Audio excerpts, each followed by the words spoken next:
Bonjour Anne. Bonjour Catherine. Aujourd'hui, on va parler de contes et d'apprentissage. Oui, ça fait longtemps, effectivement, que j'utilise l'apprentissage et le conte de toutes les façons possibles, avec la musique, avec ma voix. Je l'ai utilisé pour remettre sur des rails des jeunes.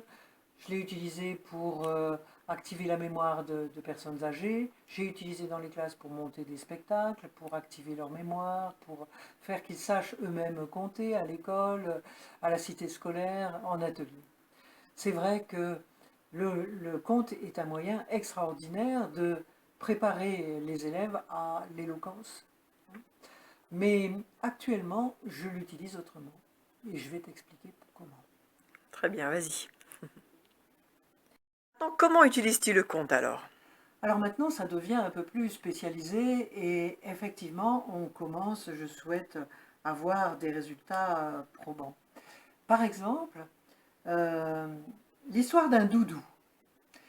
Une petite marmotte qui parle. Bonjour Charlotte. Et extraordinaire parce que elle va permettre de dire je m'appelle Anne, tu t'appelles Charlotte. Elle va permettre d'utiliser les pronoms personnels je, tu et il.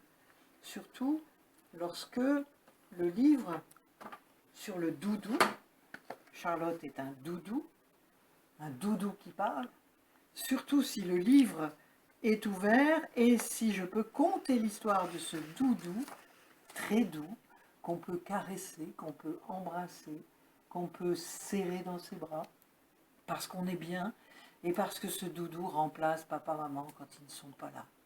Ça fait miracle effectivement à l'IME pour les enfants qui ont adopté cette mascotte, la mascotte du groupe Magnolia. Alors évidemment, ça suppose que la conteuse fasse un rapport avec les émotions du groupe. Par exemple, lorsque deux petits enfants, même s'ils sont handicapés, sont amoureux l'un de l'autre, ça se voit. Hein, ils aiment. À ce moment-là, on dit un tel aime une telle. Hein. Et les enfants comprennent ce que veut dire le verbe aimer. Ça se traduit évidemment par des images. Hein. Tel enfant aime son grand-père.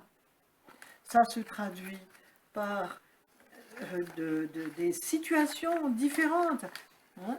Tel enfant aime son petit frère. Ou alors par j'aime mon papa. Ce qui permet effectivement d'aborder d'autres livres. Hein. Comment est-ce que maman m'aime? Comment est-ce que j'aime mon papa? Dans la comptine des papas.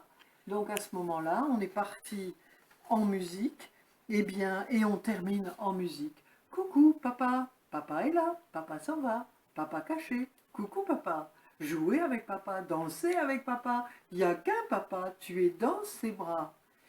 Et les enfants me voient manipuler le livre, montrer des images, employer des mots, et le conte donne cohérence au tout, crée le contexte de la phrase, du mot, du sujet, du verbe, du récit.